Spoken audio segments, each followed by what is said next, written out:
¿Qué tal? ¿Cómo están? Me da mucho gusto volvernos a encontrar aquí en la Feria Internacional del Libro Universitario en su modalidad virtual que organiza la Universidad Veracruzana. Sean bienvenidos, bienvenidas y bienvenidos, sobre todo a este tema que realmente el día de hoy creo que va a ser polémico, lo cual nos gusta mucho que se arme la polémica a través de un libro.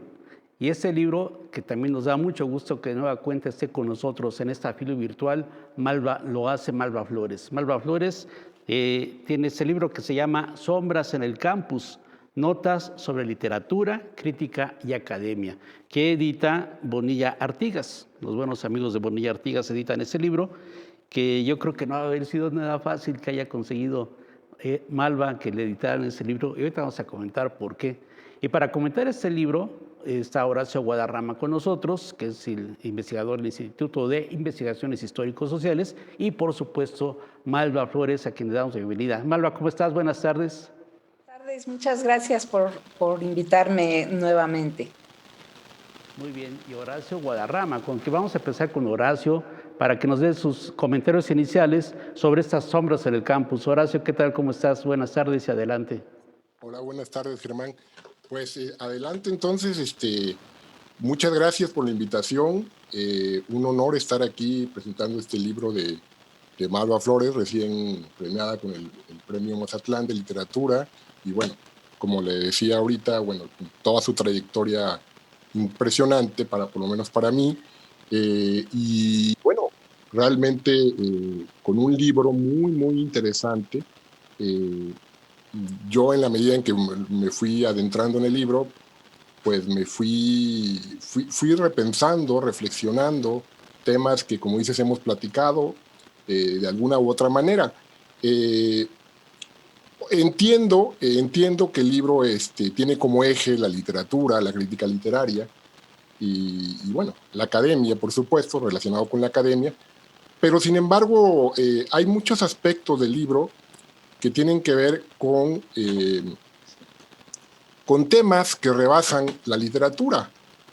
Obviamente las ciencias sociales, las humanidades, yo creo que en su conjunto, y otras ciencias, digamos, llamadas duras, pero digamos, ya entrando en materia, eh, quisiera comentar, por lo menos así a grandes rasgos, los dos primeros apartados del libro, que se llama, el primero se llama Traductores Burócratas y el segundo Elogio a los Maestros. El último apartado, que seguramente ya no va a dar tiempo de comentarlo, es sobre la poesía. Y no porque no sea interesante, por supuesto que es tan interesante como los otros dos, pero como diría Malva, actualmente en la poesía en México es un terreno minado, un terreno de guerra. Y además, pues no es no es mi, digamos, mi campo, ¿no? Pero sin embargo, hay muchas cosas ahí que podría decir, ¿no? O por lo menos varias. Y sin embargo, bueno, me quisiera centrar en estos dos apartados por el tiempo y por respeto a los que están viendo la presentación, y que tiene que ver con esto de traductores burócratas y donde hay varios temas.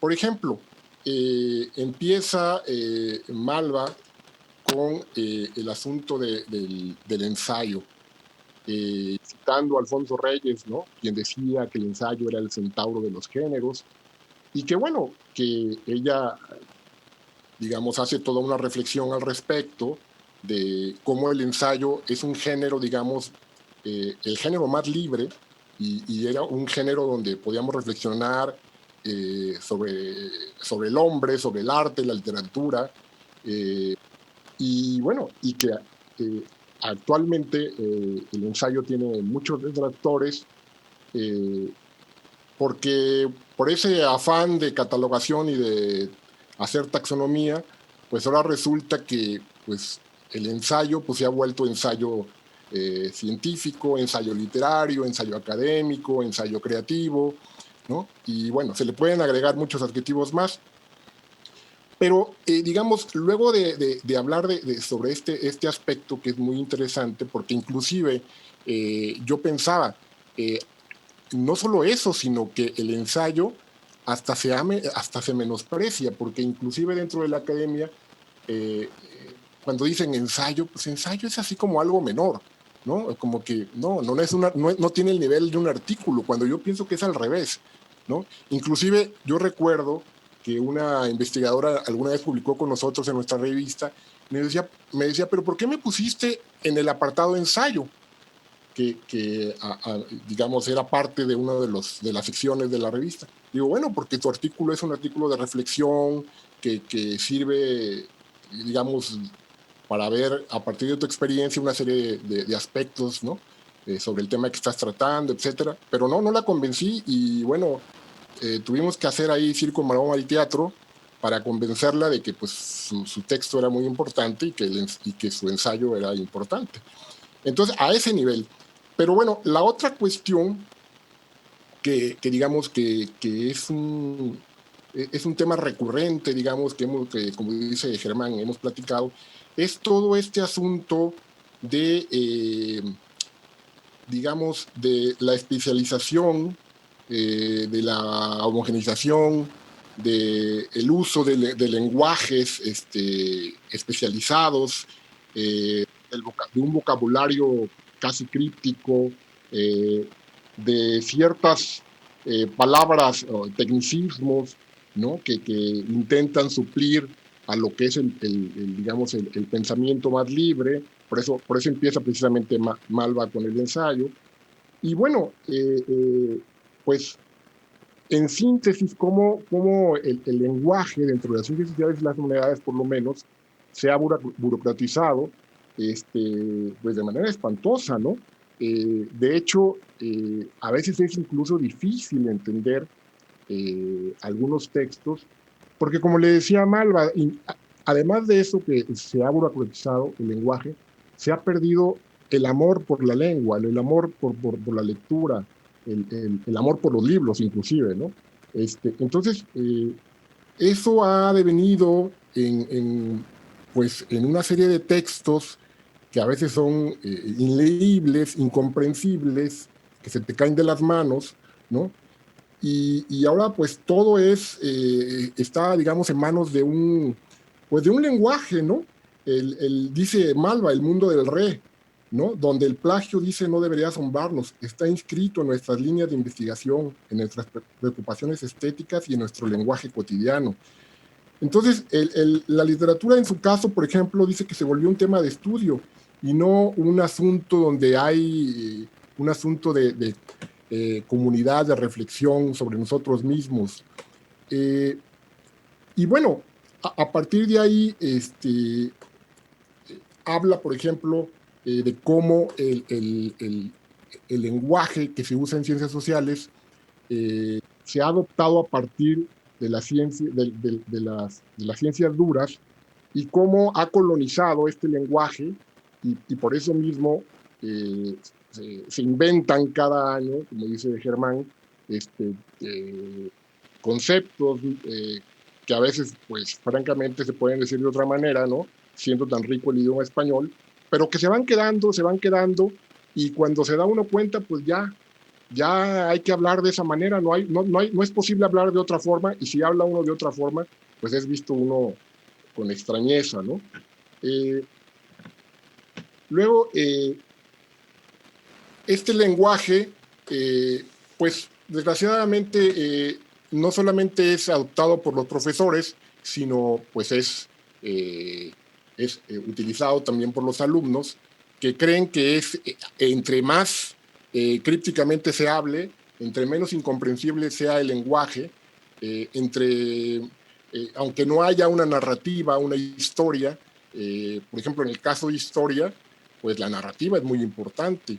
Entonces, de repente, pues estamos leyendo libros no solamente absolutamente aburridos, sino donde no hay una reflexión, donde no hay propuestas, donde simple y sencillamente se hace hablar a las fuentes, pero no se va muchas veces más allá de eso. Obviamente hay excepciones y hay gente muy brillante, ¿no? Pero, por ejemplo, yo le decía a Germán la otra vez, me gusta mucho la definición en el caso de la historia de Antonio García de León, que dice que la historia es literatura con fuentes. en donde la narrativa es muy importante, ¿no? Pero además me decía otra cosa a propósito de todos estos temas, que pues es toda una parafernalia la que se ha construido a partir del Sistema Nacional de Investigadores, de la productividad, en donde lo que importa es los cotos de poder, los grupos de poder, el dinero, el prestigio, etcétera. Y él me decía una vez, eh, tengo el privilegio de tener su amistad, me decía, es que en realidad, dice, yo nunca hubiera podido escribir mis últimos libros, sobre todo mis últimos libros, si hubiera estado en el Sistema Nacional de Investigadores. No hubiera tenido tiempo porque me hubiera dedicado a llenar formatos y me hubieran quitado muchísimo tiempo. Entonces, yo agradezco no estar en el Sistema Nacional de Investigadores, ¿no? Y que me he permitido escribir los libros que he escrito y que además son una maravilla. Entonces, todo eso, digamos, cómo ha impactado, ¿no? En el mundo académico, para bien o para mal, digo yo, porque obviamente ni son todos los que están, ni están todos los que son. Es decir, hay gente en el SNI, excelentes investigadores, gente que sí hace propuestas, que sí aporta, pero también mucha gente que verdaderamente hace que de repente uno piense que el SNI y se ha abaratado demasiado y que finalmente es más desprestigio estar a veces en el SNI que estar en el SNI, ¿no? A ese nivel yo veo a veces las cosas y por supuesto, no niego que tiene sus bondades el SNI y que, bueno, de alguna manera sostiene afortunadamente buena parte de la investigación, porque tampoco es que haya tanto dinero, ¿no? O sea, no se trataba como pensaba Salinas, ¿no? Aventar la carne a los perros y hay que se despedacen por la carne, sino, digamos, finalmente llegar a un nivel del 1% del PIB, por ejemplo, que es lo que se pide normalmente como mínimo, en la ciencia, pero no nada más en las ciencias duras, sino en las ciencias sociales, en las humanidades, ¿no? Ahora afortunadamente parece que se está abriendo un poco esa concepción. Y bueno, finalmente todo esto, ¿cómo nos ha impactado?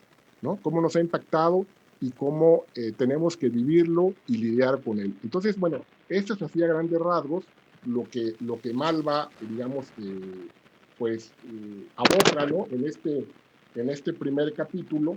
Y bueno, luego ya se va a un tema mucho más agradable, interesante, controvertido también, pero que se llama Elogio de los Maestros, donde a mí me encanta, ese segundo capítulo me encanta porque habla de conceptos que pueden parecer etéreos, como por ejemplo la tristeza, la nostalgia, la felicidad, ¿no?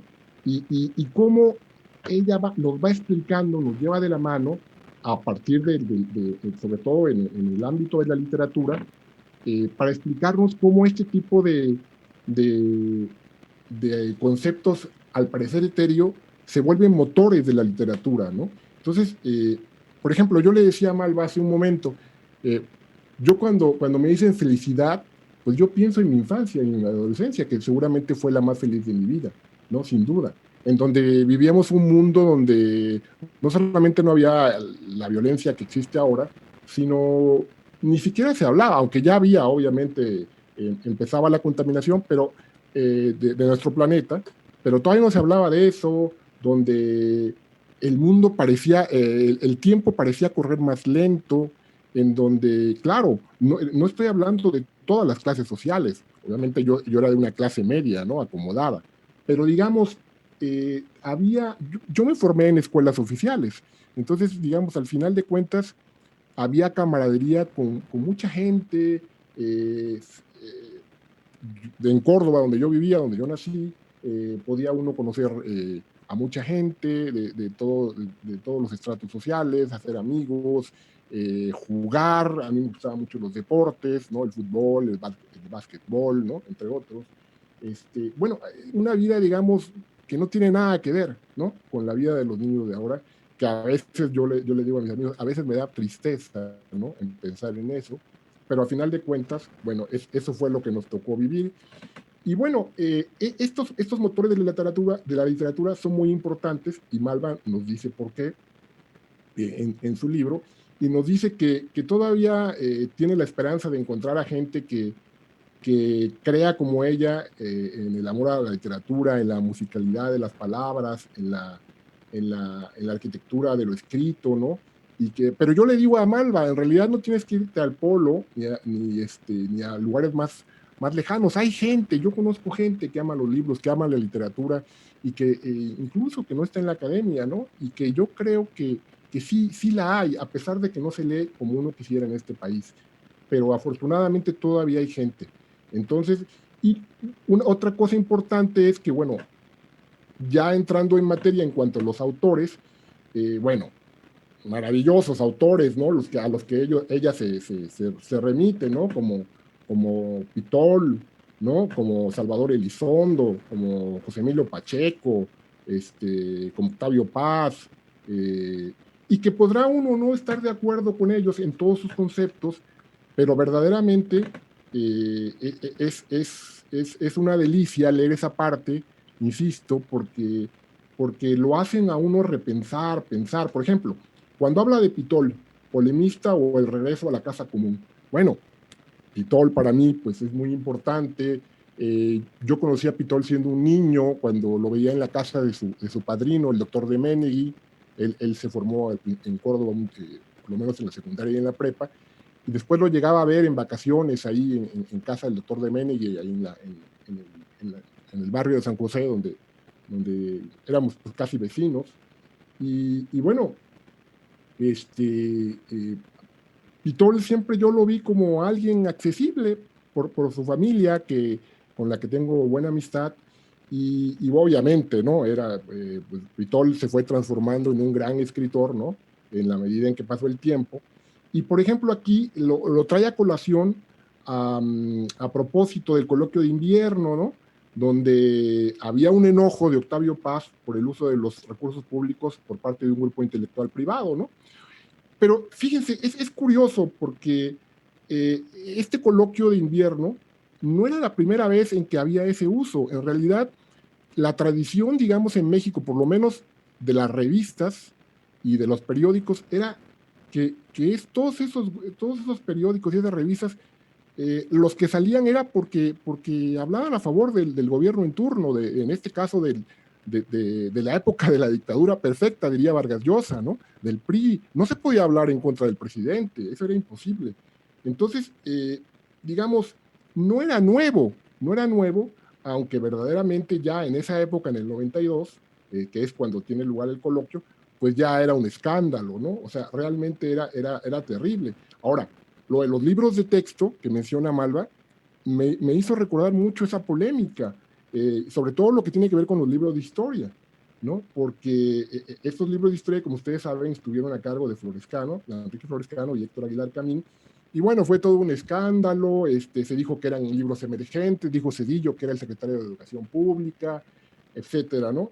Al final de cuentas, lo que aquí importa concretamente es que Sergio Pitol se atrevió a criticar los libros de texto y hizo una crítica puntual, excelente, y como dice Malva al final, porque él decía, Pitol, que en esos libros no había alma, no había relato, no había una historia, ¿no? Cuando, claro, en esa época decía Pitol, o cuando él empezó a escribir no estaba de moda eso, pero sin embargo, por ejemplo, Malva dice al final, la gran lección de Pitol fue decirnos que todo lo humano es un relato, y un relato no puede escribirse en un lenguaje rarificado, como dice Malva, ¿no? Un lenguaje críptico, por decirlo de otra manera. Otra cosa que me llamó muchísimo la atención, y por eso digo que hay muchísimos temas y que no da tiempo, pero por ejemplo, el problema del tono y los horribles vicios, ¿no? Aquí, por ejemplo, hay una cosa que a mí me encantó, porque, por ejemplo, Malva dice que ella realmente estaba obsesionada, enferma, dice ella, entre comillas, por leer los documentos y las cartas ajenas. Todo este género de epistolar que ahora pues, básicamente ya está en extinción, si no es que ya se extinguió, nosotros tuvimos todavía, digamos, el privilegio de asistir a ese género epistolar y vimos cómo fue desapareciendo. Pero, por ejemplo, yo puedo decir que que es posible leer las cartas de nuestros papás o de nuestros abuelos, ¿no?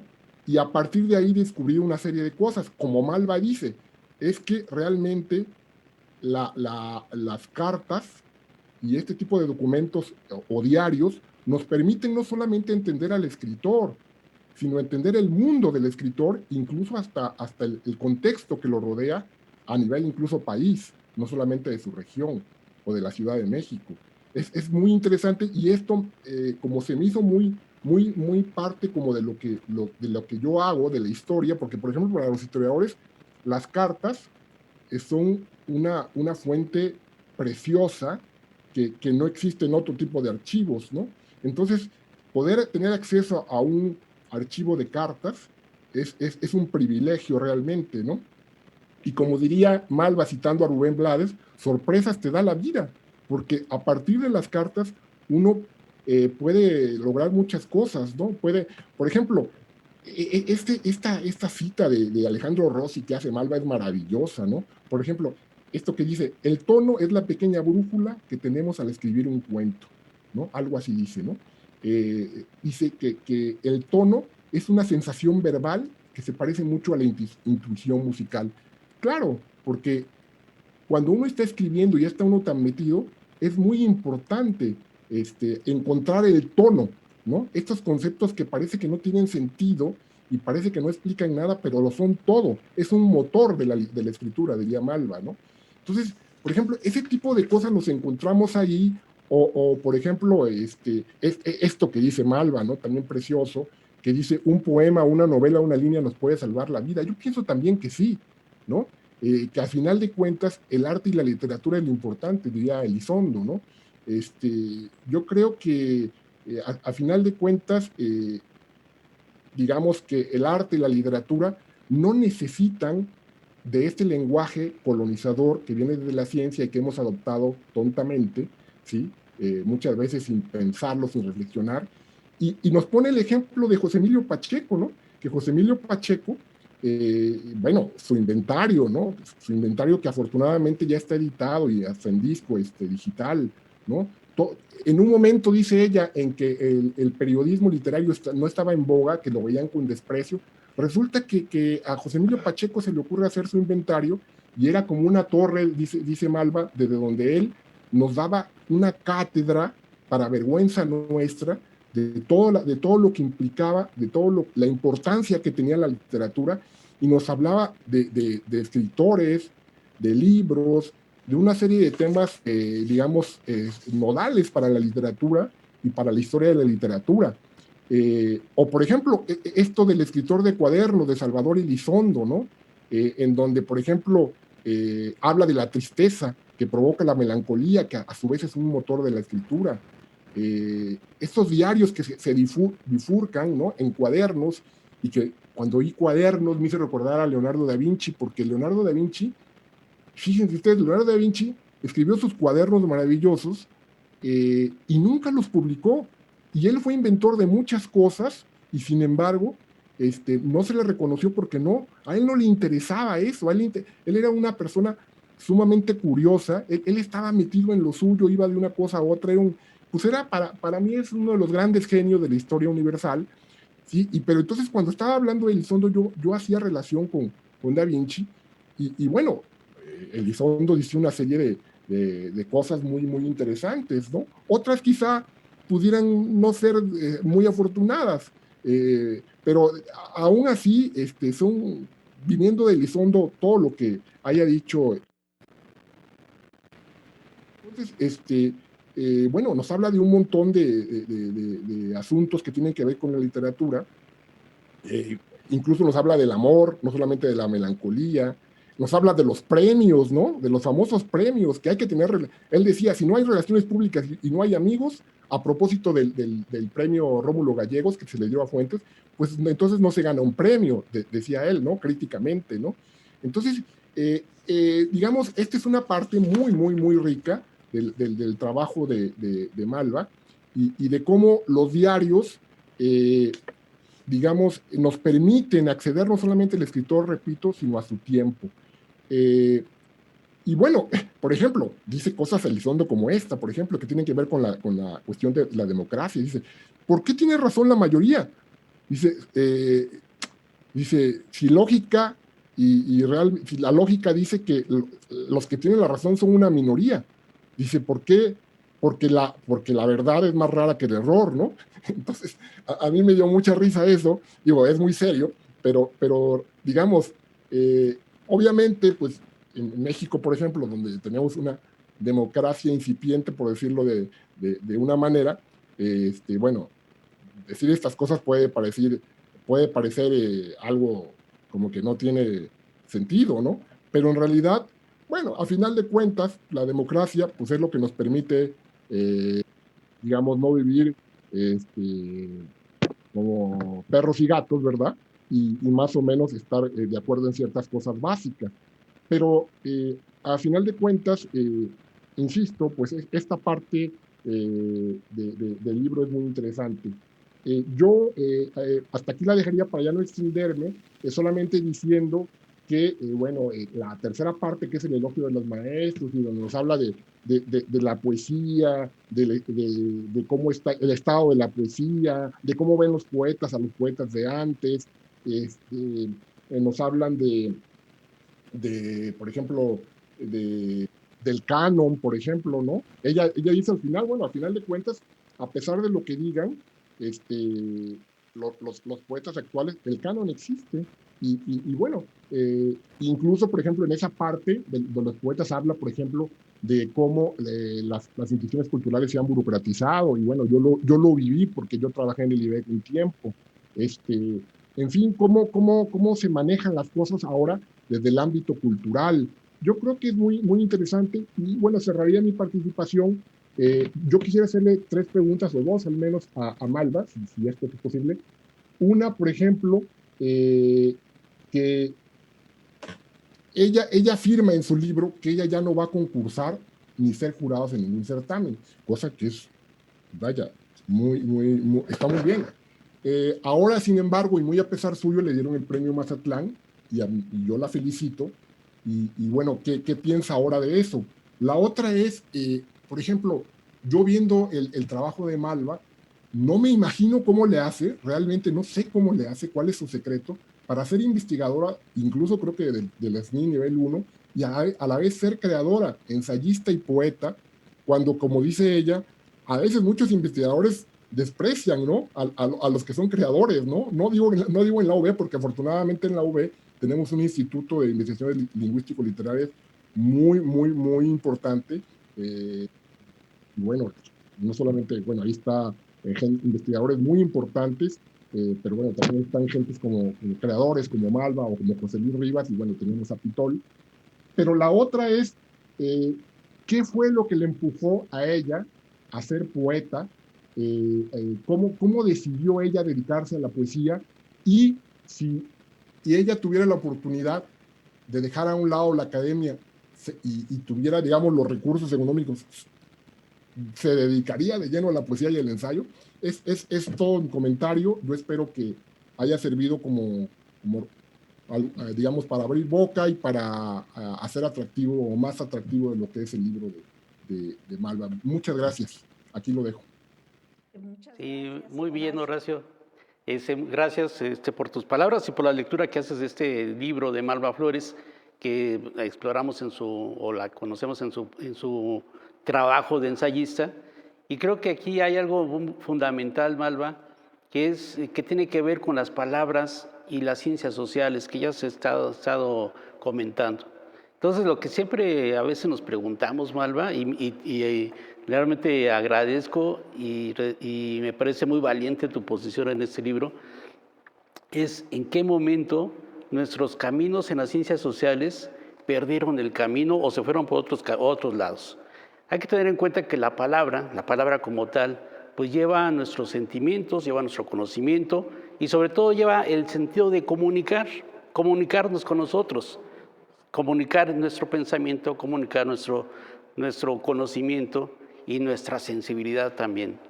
¿En qué momento, Malva, la academia se envuelve de arrogancia? Y tú haces aquí una relación muy importante sobre todo en el momento de intelectuales como Octavio Paz. Ahorita ya lo mencionó también Horacio Guadarrama, el caso de el inventario de José Emilio Pacheco. Cómo vamos entendiendo todo este mundo y cómo de repente nos separamos de todos estos conceptos y entramos a algunas situaciones, como tú nos mencionas aquí, que luego de alguna manera tú dirás que te dan como urticaria, ¿no? Contextual, paradojal, epocal, ¿no? Desplazamientos, desapropiaciones, resignificaciones, autorreferencialidades, intermediaciones, desterritorializaciones y muchas más que podemos inventar en las ciencias sociales y que va haciendo todo este tipo de cosas que, como dije hace un momento, que nos separa, en lugar de ser comunicación para la sociedad, resulta que se hace unas palabras de que se comunica para ciertos sectores académicos que de alguna manera ponen una camisa de fuerza que además lleva el objetivo de juntar puntos para estar bien con la academia. Creo que es un tema muy polémico, Malva. ¿Cómo te surge este libro? ¿Cómo te surgen estas ideas? ¿Y dónde tomaste valor para hacerlo, para empezar, ¿no? Adelante, Malva. Bueno, muchísimas gracias a ambos. Voy a contestarle primero a Horacio porque fue maloso al decir que yo digo que no voy a participar en concursos literarios y que acabo de ganar el premio Mazatlán. Bueno, lo que yo digo es que no voy a participar en concursos ni como jurado, ni como concursante en concursos de poesía, no de ensayo. Pero además el premio Mazatlán fue una cosa maravillosa porque yo no mandé mi libro, me hablaron y me dijeron usted ganó y yo pensé que era una broma, porque yo no sabía que era un premio que se daba sin que uno concursara. Entonces, ya, me libré de ese acto de maldad. Este, y bueno, si yo fuera muy rica, siempre he pensado que si yo fuera muy rica, dejaría no la academia, porque lo que más me gusta es dar clases. Soy muy feliz con los estudiantes me enseñan muchísimas cosas. De hecho, el libro está dedicado a dos muy queridas amigas que me han visto padecer, pues porque yo vengo de un mundo distinto al de la academia y he padecido mucho y ellas me han ayudado, pero también el libro estaría dedicado a mis estudiantes, porque como se habrán dado cuenta, aparecen en todo el tiempo las cosas que digo en clase, sus reacciones, etcétera. Y para mí eso es esencial. Yo creo que sí soy una maestra de tiempo completo, de modo que si me sacara el melate, que es lo que más deseo en este mundo, seguiría yo en la UB y seguiría dando clases, pero no aplicaría a nada para puntos ni nada de eso, porque no lo iba a necesitar. Y entonces realmente podría ser lo que me interesa, que es platicar con mis estudiantes, aprender de ellos porque saben muchas cosas más que yo. Eso es lo que haría.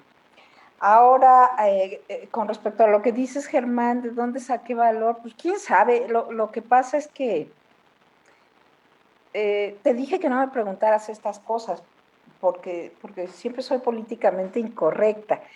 Eh, pero creo que un profesor, y yo soy una profesora, tiene el deber moral de, de decir aquí hay un problema, vamos a resolverlo. Sé que es luchar contra los molinos de viento, porque incluso el libro fue mandado al caño por los académicos, lo mandé para ver si podía ser publicado en una universidad y los dictámenes fueron verdaderamente atroces. Me dijeron, vete al CENCA. Bueno, yo vengo del CENCA, decidí dejar el CENCA e ingresar al SNI. Y bueno, me dijeron cosas muy feas, que el libro era muy malo, que no era un libro académico. Y yo pienso que es un libro, no sé si sea bueno o malo, pero es un libro que quiere llamar la atención sobre un problema real en la academia. Y, y me atreví porque me dio mucho coraje, esa es la verdad, me dio mucha rabia, y que además no tuvieran sentido del humor, porque hay algo que yo intenté hacer en este libro y yo creo que tiene partes muy divertidas, que son graciosas y que, bueno, supongo que no les hicieron la menor gracia porque a mí me daban mucha risa, por ejemplo, no cosas que escribí yo, cosas, por ejemplo, que escribió Borges. Borges dijo que estaba horrorizado de que en la universidad donde él era un decano hubieran cambiado el tema de estudios y propusieran unas muy extrañas materias que a nosotros nos parecerían ahora pues ya totalmente normales, ¿no? Y es Borges. Y hay otra parte en la que yo me reí muchísimo, pero no de lo que yo escribía, sino de lo que estaba hablando, que es también sobre Borges, cuando Borges eh, participa como jurado en un premio literario, que es justo el ensayo al que haces referencia, Horacio. Y entonces Borges y Bioy Casares son los jurados de un premio de literatura y apuntan cuáles son sus razones por las cuales no van a, a o así a dar el premio. Déjenme buscarlo porque es que son preciosas. Yo me reí muchísimo.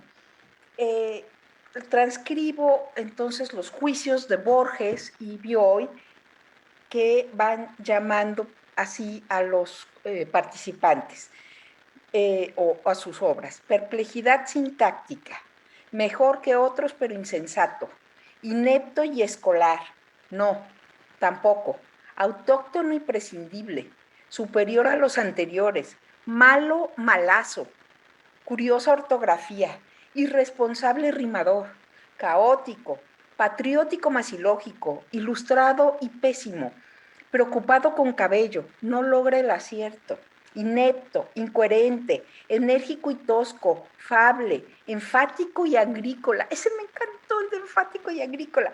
Vana, entusiasta y ridícula. Yo creo que ese me lo podían aplicar a mí. Misterioso y estúpido. ¿Acaso atendible? Bueno, si hoy un jurado, yo me atreví a ponerlo porque lo dijo Borges, pero al ratito vamos a cancelar a Borges. Eso es una cosa espantosa. Es decir, ¿qué hemos hecho con el lenguaje? Ya no podemos decir nada. Estamos maniatados, nos han obligado a utilizar un lenguaje propuesto por los grandes eh, por el FMI, por quienes se dedican a dar el dinero para la educación. Y nos han obligado a utilizar un lenguaje espantoso eh, y lleno de mentiras. Les voy a contar una anécdota, nada más para que vean a qué grado hemos llegado y seguramente muchos colegas dirán que soy una loca, pero, pero quisiera que pensaran en mí. Véanme, por favor. No soy rubia, no soy de ojos azules, no pertenezco al heteropatriarcado, vivo en Jalapa, soy poeta, pertenezco a todas las minorías. Hace unos días me invitaron y querían que me sintiera muy honrada, porque ellos estaban muy honrados en invitarme a participar como representante de los afrodescendientes. Me sentí tan humillada y tan insultada como cuando en la secundaria por mi cabello me decían rarotonga.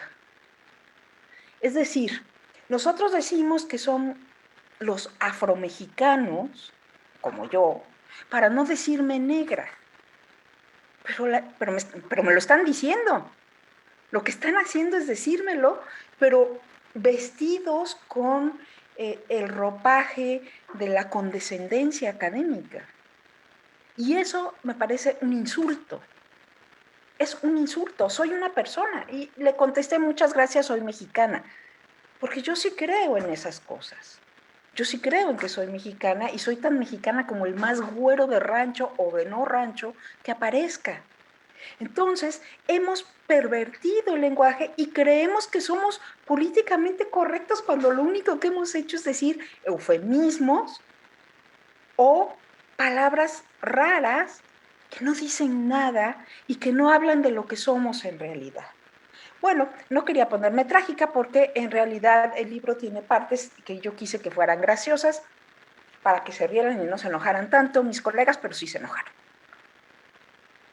No sé, respondí. Está muy bien, Malva, lo que mencionas, porque es algo que algunos nos preguntamos mucho sobre esto, ¿no?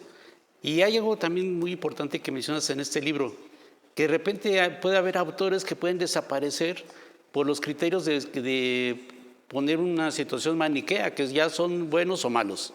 Entonces, mencionas aquí, por ejemplo, el caso de Pablo Neruda, ¿no? Y Pablo Neruda es un gran poeta, sin duda alguna, pero si vemos y si se analiza su vida, acaba siendo quemado en leña verde, ¿no? Y entonces, y además como ya no utiliza las palabras actuales que puede utilizar la academia, pues de peor tantito, ¿no? Quedas afuera, ¿no? Quedas desfasado. Entonces, esas maneras que nos mencionas en este libro, creo que debemos de tenerlas muy en cuenta en el sentido de también de respetar y comprender los procesos históricos de cada lugar, cada espacio, pero sobre todo algo que me gusta mucho que dices, no pervertir el lenguaje, porque lo pervertimos para usos muy particulares, muy burocráticos, para hacer ciertos puntos que hace posible que tenga la academia cierto prestigio, pero vuelvo a insistir, hay mucha arrogancia y no hay realmente un acercamiento y una manera de esculpir las palabras de tal manera que realmente nos llene un espíritu social y de comunicación. Creo que en ese punto, esas sombras por el campus, a mí me encanta que lo hayas dicho. Pocos lo dicen y creo que es muy importante que lo tengamos muy en cuenta. No sé qué opina Horacio al respecto sobre esto.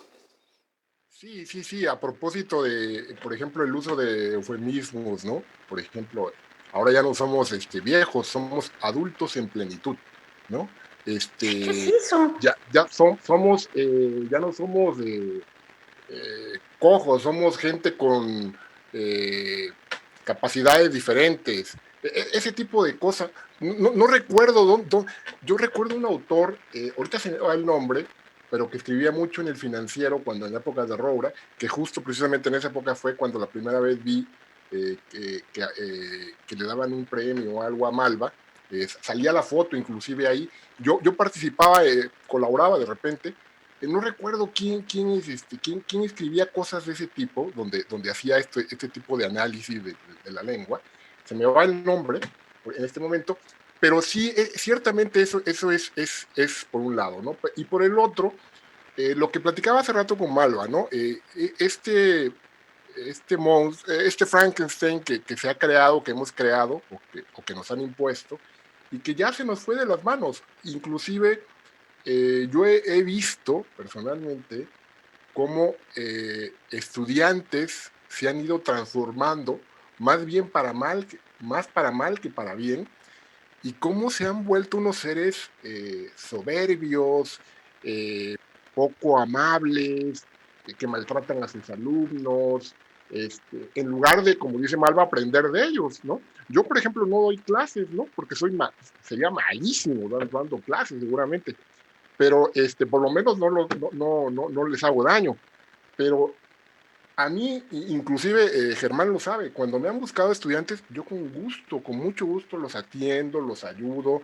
Han llegado gente desahuciada de historia que porque su tema no era posible y les ha ayudado, y han salido gentes muy inteligentes, brillantes, que se han ido a estudiar doctorado, etcétera.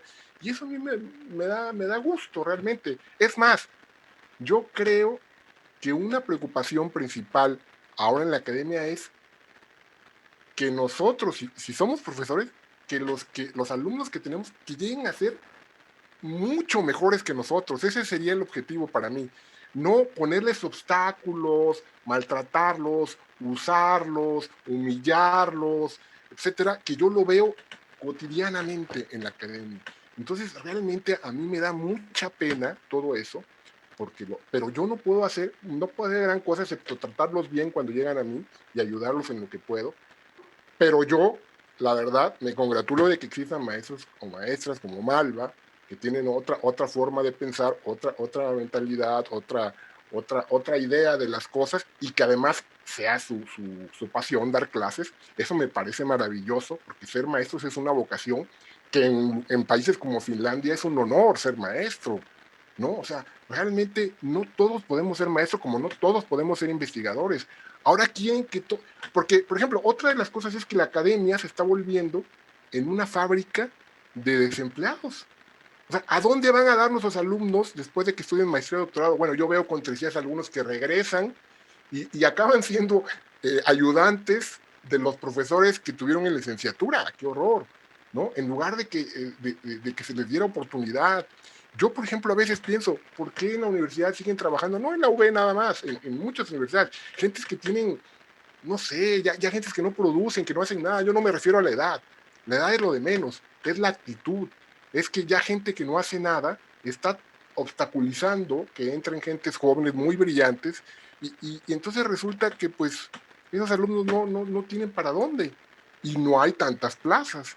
Entonces es una tragedia, para decirlo en síntesis, es una tragedia y realmente a mí me da mucha pena, me preocupa mucho y yo les juro, les prometo que yo no voy a dar lástimas y que cuando sea el momento yo me voy a retirar como los toreros y me voy a ir, ¿saben qué?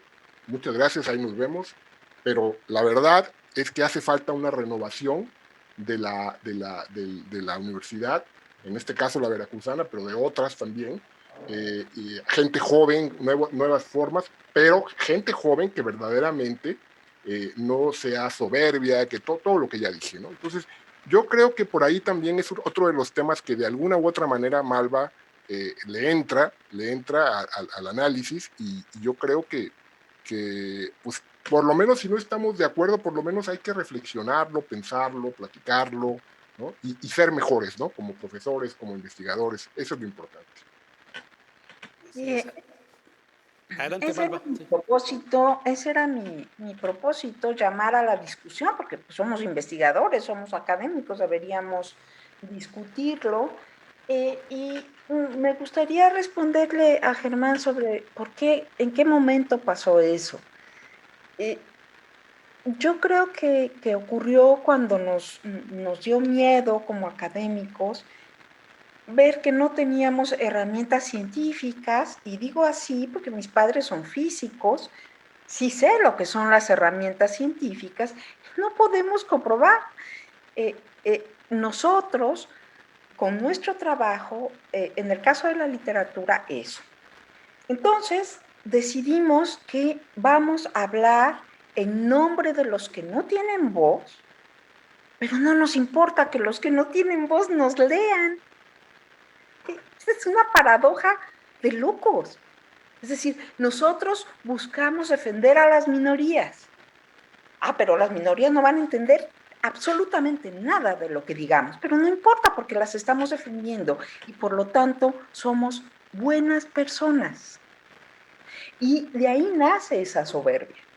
Esa soberbia es tan grande que son capaces incluso de maltratar a los creadores, sin cuya obra, en el caso de la literatura, no existiríamos los profesores que damos clases de literatura. Pero no lo ven. Eso a mí me vuelve loca, me desespera mucho y bueno, por eso escribí este libro y también reconozco ahí a los grandes, extraordinarios maestros que tuve, porque como bien ha dicho Horacio, no todo es el horror. Tenemos grandes profesores, extraordinarios maestros que son más bien animadores, porque en estos momentos ahora un profesor no puede enseñar nada. No puede enseñar nada. Ahí está internet, ahí está todo. Busquen.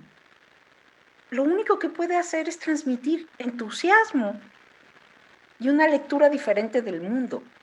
Y si les gusta a los estudiantes, bueno, pues la podrán compartir y si no, la podrán discutir. Pero que nosotros les vamos a enseñar algo es realmente una pretensión errónea, me parece. A menos que lo que les querramos enseñar es un catálogo de palabras incomprensibles para que se siga haciendo un círculo muy pequeño en el que muy pocos puedan entrar.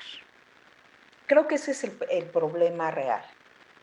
Y justo hablando del problema, Malva, aquí hay una pregunta que dice que si piensas que ese problema o este mal tiene remedio. Sí, si no creyera que tiene remedio, no habría escrito ese libro, ni viviría peleándome en las redes, este, queriendo enseñar que hay otra manera de pensar y que hay otra manera de ver el mundo que es mucho más amplia, porque en la medida en que tu lenguaje se va haciendo reducido, tu capacidad para disfrutar del mundo también se reduce brutalmente. Entonces ya nada más podemos pensar en categorías. El mundo no son categorías. El mundo es una cosa maravillosa u horrenda, pero es muy amplio y tenemos muchísimas palabras. Nuestras palabras nos reflejan a nosotros. Si tenemos 5 palabras para referirnos al mundo, pues nuestro mundo es muy chiquito, muy chiquito. No, no podemos entender, y eso a mí me lo hace ver una cosa que es importante. En el caso de la poesía, yo escribo poesía y es el lenguaje analógico. El lenguaje analógico lo que nos permite es crear nuevos mundos con las palabras. Cuando decimos que esto es esto, y son cosas que aparentemente son imposibles de juntar, estamos creando un nuevo mundo. Y así se ha creado el lenguaje, pero no reduciéndolo, sino ampliando sus significados. Ese es el problema. Entonces, los que quieren aprovechar eh, su mediocridad o su incapacidad para ver el mundo son los que nos obligan a escribir con 5 palabras. Eso es lo que creo. Pues muy bien, Malva y Horacio. Pues vamos cerrando esta plática sobre las sombras en el campus. No sé si tengas algunas palabras finales, Horacio, que quieras agregar para finalizar. Bueno, no, pues felicitar enormemente a Malva, porque no solamente por su lucidez, por su valentía, digamos, su interés, ¿no? en estos temas, a mí realmente me hace sentir que no está uno solo, ¿no? En este tipo de reflexiones. Esto de los grandes maestros es cierto, ¿no? O sea, yo le decía hace rato que tuve esa suerte, ¿no? De tener grandes maestros, ¿no? Por ejemplo, como Luis Villoro, o como Porfirio Miranda, como Enrique González Rojo, ¿no? Que por cierto era poeta, murió hace poco. Eh, y era otro mundo, era otra cosa. Yo creo que vale la pena. Yo le decía que su libro da para incluso una charla, una plática respetuosa, con ella y con la gente. Y bueno, yo creo que ciertamente no solamente somos lo que escribimos o lo que leemos, sino también ahora sí que lo que comemos y lo que oímos, ¿no? Porque todo esto incluso se puede aplicar, cuando ella habla de arte, yo estaba pensando en la música, en el cine, ¿no? Estaba pensando en pues todas las artes visuales, ¿no? Hay cosas que se aplican perfectamente. Entonces, al hablar ella de la poesía y del arte, nos está hablando prácticamente de todo. Entonces, yo quiero felicitarla y agradecerle y el honor de estar en esta plática con ella. Y bueno, pues ha sido realmente una experiencia muy interesante. Te agradezco, Germán, la invitación. Y bueno, espero que a la gente que estuvo al tanto le haya llamado la atención y ojalá que compren y lean el libro, realmente vale la pena. Muchas gracias. Muchas gracias a los dos por haber leído el libro. Realmente se los agradezco mucho. Es un libro querido para mí. Gracias. Se lo recomendamos mucho, sobre todo para ampliar los panoramas sobre la academia actual. Yo quisiera pensar en un arqueólogo en el año 2400, si es que aún existe el planeta, que se encuentre el laberinto de la soledad de Octavio Paz y entienda cómo era México en el siglo XX. Y se encuentre un libro de un académico renombrado del 2021 con las palabras rebuscadas que se utilizan ahora y se entenderá lo que es México en este momento. A mí me quedaría más claro Octavio Paz que las lecturas de ahora. Pero bueno, son cuestiones de gustos, criterios. Y Malva, muchísimas gracias por tu libro. Se lo recomendamos en verdad, Sombras en el campus, notas sobre literatura, crítica y academia.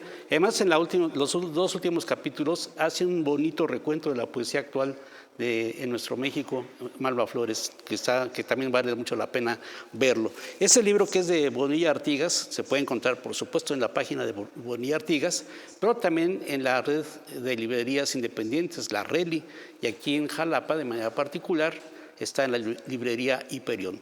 Pues muchas gracias. Yo también me despediría recordando estos versos que por supuesto son de Malva, ¿no?, que están al principio, porque así están. Yo repienso, tú reconfiguras, él resignifica.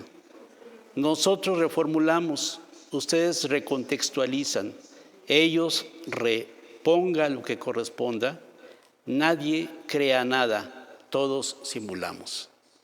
Muchas gracias, que estén muy bien y recuerden que estamos aquí en la Feria Internacional del Libro Universitario en su modalidad virtual, la Filo Virtual, que la pueden seguir a través de Facebook Live, Filo Virtual, también en YouTube, en Filo Virtual, y recuerden también que estamos en la plataforma filo.v.mx.